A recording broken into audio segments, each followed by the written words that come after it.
അൽഹംദുലില്ലാഹ് വസ്സലാത്തു വസ്സലാമു അലാ അഷ്റഫിൽ മഖ്ലൂഖീൻ വഅലാ ആലിഹി വസഹ്ബിഹി അജ്മഈൻ ബിരിദല്ലാഹി അമ്മാ ബഅദ്. ഏറ്റവും ആദരവ് നിറഞ്ഞ അധ്യക്ഷൻ, വിധി നിർണ്ണയിക്കുന്ന വിധികർത്താക്കൾ, അല്ലാഹു സുബ്ഹാനഹു വ തആല നമ്മെ ഒരുമിച്ച് കൊണ്ട് ഇതിനെ സ്വീകരിക്കുമാറാകട്ടെ. ഡിജിറ്റലിനെ കുറിച്ച് വിഷയം തരുമ്പോൾ നാം ആദ്യമായി ചിന്തിക്കുന്നത് മുൻപ് കാലങ്ങളിൽ സംഭവിച്ചിരുന്ന കാര്യങ്ങളെയാണ്. മുമ്പ് കാലങ്ങളിൽ നോട്ട്ബുക്കിലും കറുത്ത ബോർഡിലും രേഖപ്പെടുത്തിയിരുന്ന കാര്യങ്ങൾ ഇന്ന് മാറ്റം വരുത്തിയിരിക്കുകയാണ്. തൻ്റെ അധ്യാപകരുടെ മുന്നിൽ ഇരുന്നുകൊണ്ടുള്ള ക്ലാസ്സുകളും ആ നോട്ട്ബുക്കിൽ രേഖപ്പെടുത്തുന്ന കാര്യങ്ങളെല്ലാം വളരെയധികം നമുക്ക് മുൻപിലേക്ക് വലിയൊരു സമാധാനത്തിന്റെ രൂപത്തിലായിരുന്നു ആ ക്ലാസ്സുകളെല്ലാം അറ്റൻഡ് ചെയ്യാൻ സാധിച്ചിരുന്നത്. എന്നാൽ ഇന്ന് അതിൽ നിന്നും വ്യത്യാസം വരുത്തിക്കൊണ്ട് ഡിജിറ്റൽ എന്ന ഒരു വലിയ സമൂഹത്തിലേക്ക് മാറിക്കൊണ്ടിരിക്കുകയാണ്. ഡിജിറ്റൽ എന്നതിലേക്ക് കടന്നുകൊണ്ട് അതേ ലാപ്ടോപ്പിലേക്കും ഇന്റർനെറ്റ് ഫോണുകളിലുമായിക്കൊണ്ട് ഇന്ന് ആളുകൾ ഇങ്ങനെ ഉപയോഗപ്പെടുത്തുമ്പോൾ തൻ്റെ വിരൽത്തുമ്പിലേക്ക് എല്ലാ വിഷയങ്ങളും ഇന്ന് മറ്റു രാജ്യങ്ങളിലുള്ളതും മറ്റു സംസ്ഥാനങ്ങളിലുള്ളതും എല്ലാ കാര്യങ്ങളും ഇന്ന് തൻ്റെ വിരൽത്തുമ്പിലേക്ക് എത്തിക്കൊണ്ടിരിക്കുമ്പോൾ എത്രമാത്രം എളുപ്പമായ കാര്യമാണ് എന്നുള്ളതും സത്യാവസ്ഥ തന്നെയാണ്. പക്ഷേ സാറുമാരുമായിക്കൊണ്ടും ടീച്ചേഴ്സുമായിക്കൊണ്ടുമുള്ള ആ ഒരു ബന്ധത്തെ, ആ വലിയൊരു ബന്ധത്തെ ഇല്ലായ്മ ചെയ്യുകയാണ് ഇന്നത്തെ ഈ ഡിജിറ്റൽ എന്ന് പറയുന്ന ഈ ഒരു സംഭവത്തിലൂടെ നമുക്ക് വരുന്ന നഷ്ടമായി വരുന്നത്.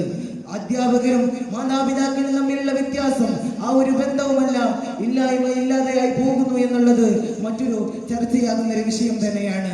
എന്നാൽ ഇവിടെ നാം ശ്രദ്ധിക്കേണ്ടത്, നമ്മൾക്ക് ഈ ഡിജിറ്റൽ എന്ന ഈ സാങ്കേതിക വിദ്യയിലേക്ക് കടക്കുമ്പോൾ അവിടെ നമുക്ക് നല്ലൊരു എളുപ്പമാർഗം കൂടി ലഭിക്കുന്നുണ്ട്, സമയലാഭം ലഭിക്കുന്നുണ്ട്. അതുപോലെ തന്നെ സമയത്തിന്റെ മറ്റു സ്ഥലങ്ങളിലേക്ക് പോകേണ്ട ആവശ്യം വരുന്നില്ല. നേരെ മറിച്ച് അതെല്ലാം നമ്മുടെ വിരൽത്തുമ്പിലേക്ക് തന്നെ എത്തിപ്പെടുകയാണ്. ഡിജിറ്റൽ ഫോണിലേക്ക് എത്തിപ്പെടുമ്പോൾ ക്ലാസ്സുകൾ, വിദ്യാഭ്യാസങ്ങൾ, ദൂരങ്ങളിൽ നിന്ന് കരസ്ഥമാക്കേണ്ട വിദ്യാഭ്യാസങ്ങളെ നമുക്ക് എളുപ്പമായിട്ട് നമ്മുടെ വീട്ടിലിരുന്ന് തന്നെ, നമ്മുടെ റൂമിലിരുന്നിട്ട് തന്നെ നമുക്കതിനെ കരസ്ഥമാക്കാൻ സാധിക്കുന്നുണ്ട് എന്നുള്ളത് ആദ്യമായിട്ട് നാം മനസ്സിലാക്കേണ്ട ഒരു ഏറ്റവും വലിയ സഹായമായിട്ട് തന്നെയാണ് ഡിജിറ്റലിനെ നാം കാണേണ്ടത്. എങ്കിൽ ഇവിടെ നാം മനസ്സിലാക്കേണ്ടത്, ഈ ഡിജിറ്റൽ എന്ന് പറയുന്ന ഈ വലിയൊരു സംഭവത്തെ എങ്ങനെ നമ്മൾ ഉത്ഭവിക്കുമ്പോഴും എങ്ങനെ നാം അതിനെ മനസ്സിലാക്കുമ്പോഴും രണ്ട് കാര്യങ്ങൾ എടുത്ത് പരിശോധിക്കുമ്പോഴും അതിൻ്റെ ദോഷങ്ങളും അതിൻ്റെ ഗുണങ്ങളും എടുത്ത് പരിശോധിക്കുമ്പോൾ അതിൻ്റെ ഗുണങ്ങളും ദോഷങ്ങളും നമുക്ക് കാണാൻ സാധിക്കുന്നുണ്ട്. ഗുണങ്ങളായി നമുക്ക് കാണാൻ സാധിക്കുന്നത് എന്താണ്, നമുക്ക് ഗുണമായി ഇതിൽ നിന്നും ലഭിക്കുന്നത് എന്നുള്ളത് നാം മനസ്സിലാക്കേണ്ടതുണ്ട്. അതെ, നമ്മൾക്ക് ആ ഒരു ഡിജിറ്റൽ എന്ന് പറയുന്ന ആ കാര്യങ്ങളെ കൊണ്ട് ഒരുപാട് യാത്രകൾ ചെയ്ത് മറ്റു സ്ഥലങ്ങളിലേക്കും മറ്റു രാജ്യങ്ങളിലേക്കും പോയി പഠിക്കുന്ന ഒരുപാട് വിദ്യാർത്ഥികളുണ്ട്. ഒരുപാട് MBBS-ഉം B.Ed.ഉം എല്ലാം എടുക്കുന്ന വിദ്യാർത്ഥികളുണ്ട്. ഡോക്ടേഴ്സുമായിക്കൊണ്ടും മറ്റുമായിക്കൊണ്ട് സംബന്ധിക്കുന്ന ഒരുപാട് കാന്തദർശത്വമുള്ള വിദ്യാർത്ഥികളുടെ കാലം ഇന്ന് ഈ സമുദായത്തിൽ ജീവിച്ചു കൊണ്ടിരിക്കുന്നുണ്ട്. ആ വിദ്യാർത്ഥികൾക്കെല്ലാം എളുപ്പത്തിൽ തന്നെ അവർക്ക് ലാപ്ടോപ്പിലും മറ്റുമായിക്കൊണ്ട് അവരോട് സംബന്ധിക്കാൻ കഴിയുന്നുണ്ട്. അവർക്ക് ഏറ്റവും എളുപ്പമായ രൂപത്തിൽ തന്നെയാണ് അവരുമായി കൊണ്ട് സംബന്ധിക്കാൻ കഴിയുന്നത്. ഇത്തരം കാര്യങ്ങളെല്ലാം എടുത്ത് പരിശോധിക്കുമ്പോൾ അവർക്ക് ലഭിക്കുന്നതിൽ വെച്ച് ഏറ്റവും വലിയൊരു സഹായം തന്നെയാണ് ഡിജിറ്റൽ നമുക്ക് നൽകുന്ന ഒരു വലിയൊരു സഹായം തന്നെയാണ്. എന്നാൽ നാം ഇവിടെ മനസ്സിലാക്കേണ്ടത്, ഈ ഡിജിറ്റൽ കൊണ്ട് നമുക്ക് മുന്നിൽ നഷ്ടപ്പെടുന്നത് ഒരുപാട് ജീവനുകൾ നഷ്ടപ്പെടുന്നു എന്നുള്ളത് നാം ഓർക്കേണ്ട ഒരു കാര്യമാണ്.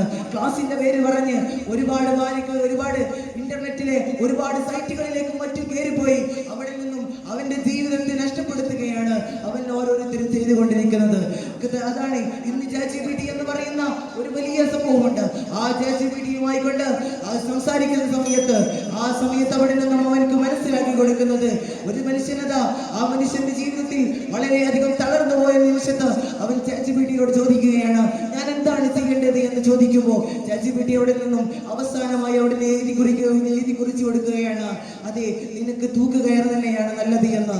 അത്രമാത്രം ഈ ഒരു മനുഷ്യരെ ഇത്രമാത്രം അകന്നായിത്തിയുണ്ട് ജീവിതത്തിലെ അവസാന ഘട്ടത്തിലും അവനെ നഷ്ടപ്പെടുത്താൻ ശ്രമിക്കുമ്പോൾ, ഇതൊരു ക്ലാസ് മുറിയിലാണെങ്കിൽ അങ്ങനത്തെ ഒരു പ്രശ്നം വരില്ല എന്നുള്ളത് നാം ഓരോരുത്തരും മനസ്സിലാക്കേണ്ടതുണ്ട്. അതുകൊണ്ട് തന്നെ ഈ ഡിജിറ്റൽ എന്ന് പറയുന്നതിൽ നമുക്ക് വലിയ സഹായവും അതിൽ നിന്ന് ഉപകാരവും ഉപദ്രവവും ലഭിക്കുന്നുണ്ട്. ആ ഉപകാരം ലഭിക്കാൻ നാം ഓരോരുത്തരും ശ്രമിക്കണമെന്ന് മാത്രം പറഞ്ഞുകൊണ്ട് ഞാൻ എൻ്റെ വാക്കുകൾ ഉപസംഹരിക്കുന്നു. അസ്സലാമു അലൈക്കും വറഹ്മത്തുള്ളാഹി വബറകാതുഹു.